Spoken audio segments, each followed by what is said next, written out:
ఊళ్ళోనే తెలిసిన బంధువుల అమ్మాయి చాలా ఇష్టపడి పైసా కట్నం లేకుండా పెళ్లి చేసుకున్నాడు. చేసుకున్న తర్వాత చాలా కుటుంబం చాలా ఆనందంగా ఉంది. ఇద్దరు మగ పిల్లలు, ఇద్దరు ఆడపిల్లలు అంతా హ్యాపీ. ఇతను కిరోసిన్ వ్యాపారం చేస్తాడు. కిరోసిన్ డీలర్ అనమాట. పెద్ద షాప్ ఉంటుంది సెంటర్‌లో. కొన్ని రోజులు పోయిన తర్వాత ఆ షాప్ ముందు ఒక ఆవిడ పూలు అమ్ముతూ ఉంటది. అసలు బాగోదు, నల్లగా చండాలంగా ఉంటది.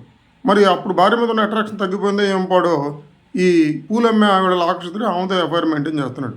ఏ స్థాయికి వెళ్ళిపోయాడంటే సాయంత్రం 7 గంటలకు కిరోసిన్ షాప్ కట్టేసి ఆ పూలు అమ్మే ఆమె పక్కన స్టూల్ మీద కూర్చొని ఆమె పూలు అమ్ముతూ ఉంటే ఇతను డబ్బులు తీసుకుంటూ ఉంటాడు.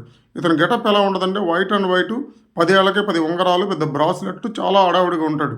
ఏమాత్రం సిగ్గుపడకుండా రోడ్డు మీద ఆమె పక్కన కూర్చొని పూలు అమ్ముతూ ఉంటే డబ్బులు తీసుకుంటూ ఉంటాడు. 9, 10 దాకా అక్కడే కూర్చుంటాడు ఆమెతో పాటు. ఆమె వెనక చూస్తూ తాదాత్మ్యంగా చాలా ఆనందంగా ఉంటూ ఉంటాడు. దారిన పోయి వచ్చేవాళ్ళు పోయేవాళ్ళు ఇతని గురించి కామెంట్ చేసేది కథలు కథలుగా చెప్పుకుంటారు.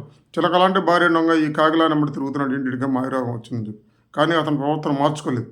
కానీ భార్యకి చాలా అవమానం అనిపించి ఆమె ఒకరోజు సడన్గా సూసైడ్ చేసుకుంది.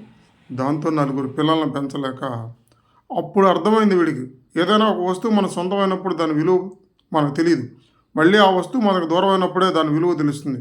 భార్య చనిపోతే కన్నీళ్లు ధారాపాతంగా కారిపోయినాయి. కళ్ళు తెరిచినోడు తెరిచినట్టు తప్ప నిద్రపోయిన సందర్భం లేదు. ఈ యువత ఇక రిలేషన్షిప్ మానేసేసి ఇక పూర్తిగా నలుగురు పిల్లలు పెంచడం నిమగ్నం అయిపోయాడు.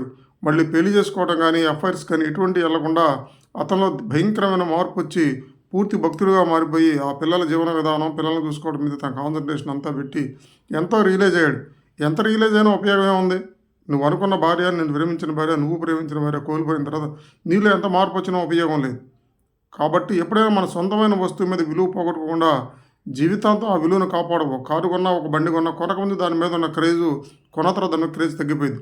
అలాగే పెళ్లి కాకముందు ఉన్న క్రేజు పెళ్లి అందరూ తగ్గించుకోకుండా జీవితాంతరం కలిసిమెలిసి ఉండి ఆ ప్రేమని ముసలితనంలో కొనసాగించగలిగితే ఆ బంధానికి అర్థం ఉంది. ఇలాంటి బాధలు రాకుండా ఉంటాయి.